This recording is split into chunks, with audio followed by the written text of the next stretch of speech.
Start. Inhale. Look. Exhale. बराबर में हो गया ये समझता है सब रिकॉर्डिंग के लिए इनहेल एक्सहेल इनहेल एक्सहेल अब मैं बोलूं आपको भी बोलिए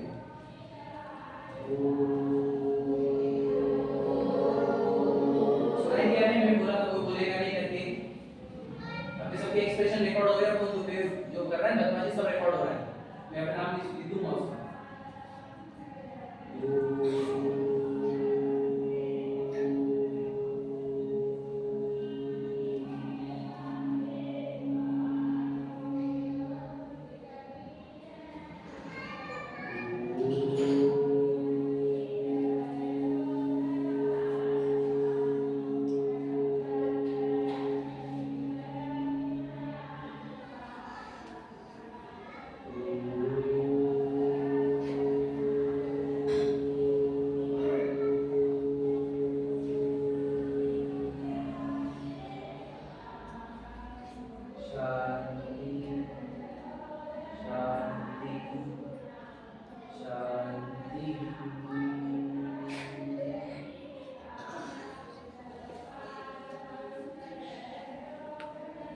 देखो आंखें बंद होने पर भी मुझे सब कुछ दिखाई दे रहा है।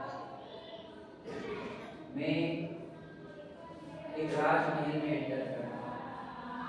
वो राजमहल पूरा सोने से बना हुआ है। उसकी हाइट आसमान को छू रही है, उसके पिलर्स आसमान को छू रहे हैं और वहाँ कितना सारा सोना चांदी पैसा सब कुछ है। बहुत सारी जनता है और एक राज्यसभा लगी हुई है। राज्यसभा में मेन मुख्य सिंहासन पर एक बहुत भव्य एक बहुत सुंदर ऐसे राजकुमार बैठे इतने सुंदर दिख रहे हैं राजकुमार, मुखमंडल में इतना तेज और एकदम शांत चित्त। ये इधर नाम क्या है? तो राजकुमार वर्धमान है। राजकुमार वर्धमान मतलब भगवान महावीर होने वाला है जिनको राज्यसभा खाली हुई और वर्धमान एकांत में उस सिंहासन पर बैठकर विचार कर रहे थे। मेरे तो कितने जन्म मरण हो गए, मैं चारों गति में भटक रहा हूँ। मुझे अब ये जन्म मरण से मुक्त होना है। मुझे अब घर में नहीं रहना,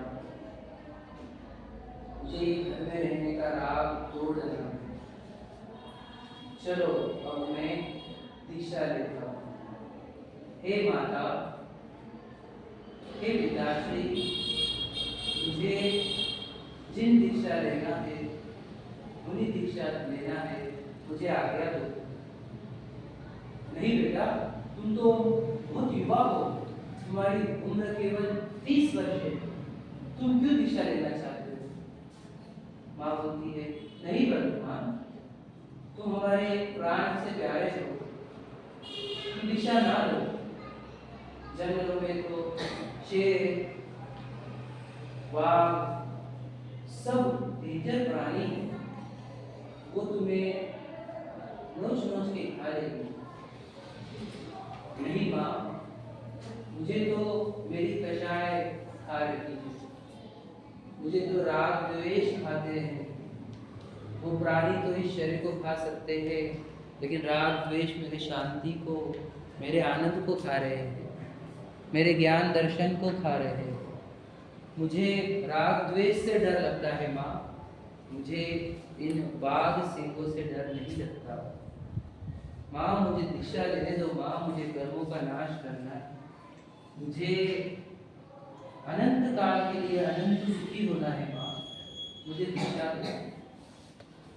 जाओ बालक वर्धमान, जाओ, हम तुम्हारे मोक्ष के मार्ग में बाधा नहीं बनेंगे, तुम जाना और कर्मों का नाश करना। बहुत धन्यवाद। मैं दीक्षा लेने के लिए प्रस्थान करता हूँ। वो वर्धमान उस महल से बाहर निकले और चले जा रहे जंगल की ओर। घना जंगल, चारों ओर घने पेड़, सब प्राणियों की गूंजे, पंछियों की आवाज, पूर्ण ग्रीन कलर से लबालब भरा हुआ जंगल। और उस जंगल में जाकर राजकुमार वर्धमान पहले अपने शरीर के वस्त्र उतारते, फिर हाथ पैरों के कंगन वगैरह सब उतारते। स्वर्ग के देव उन्हें जंगल लेकर आते हैं उनकी दीक्षा कल्याण करवाने के लिए। और कुछ देव कहते हैं कि धन्य है वर्धमान, आपने दीक्षा लेने का भाव किया। फिर वर्धमान केश लोच कर लेते हैं, 5 बारी में पूरे बाल का केश का लोचन करते हैं और आप जैसे ही ध्यान में बैठते हैं। सिद्ध बोलते हैं नमः सिद्धेभ्यः, अर्थात नमस्कार हो सिद्ध हो। और जो ध्यान में बैठते हैं तो ध्यान करते करते उनके राग द्वेष टूटते जा रहे हैं और ज्ञान दर्शन बढ़ते जा रहा है, स्वभाव बढ़ते जा रहा है, क्योंकि वो अपने स्वभाव की साधना कर रहे हैं। राग द्वेष टूटते जा रहे हैं और देखो क्या हो गया, अरे वर्धमान मुनि महावीर, इनके तो 4 घातिया कर्म नष्ट हो गए, उनके अनंत चतुष्टय प्रकट हो गए। देखो अनंत ज्ञान, अनंत सुख, अनंत वीर, अनंत दर्शन। वाह, धन्य है प्रभु, धन्य हो। पूरे देव आ गए, पूरे मनुष्य आ गए। देवों ने कहा, इंद्र ने कहा इनके लिए समोषण की रचना हो। बस उस क्षण में वे वर्धमान महावीर समोषण के मध्य विराजमान हो गए।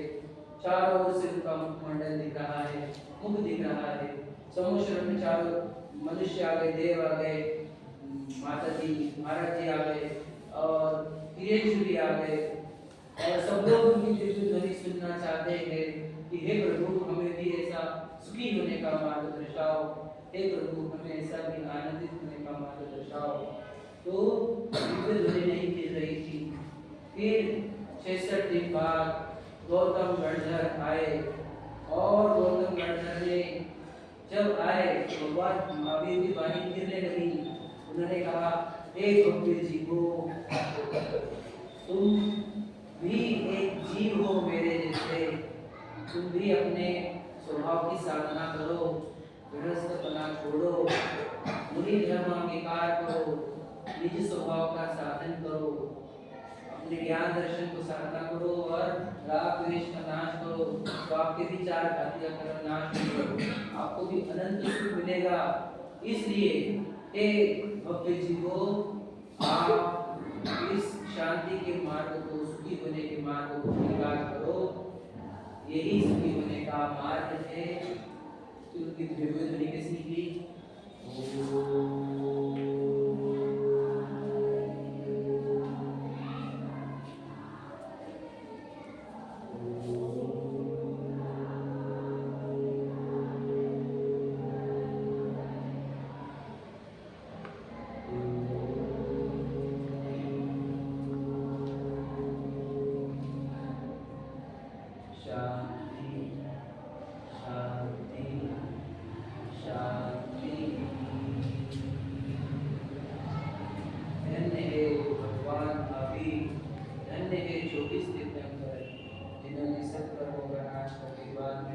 सिद्ध भी बनते हैं। सभी मंगलों का, अन्य सिद्धों का मैं मेरे भावों से वंदन करता हूँ। अब मैं धीरे धीरे अपने हाथों को, दोनों हाथों को एक में पे रगड़ता हूँ, थोड़ा गर्म करता हूँ और उससे अपने आँखों पर रखकर अब मैं अपने ध्यान को भंग करता हूँ।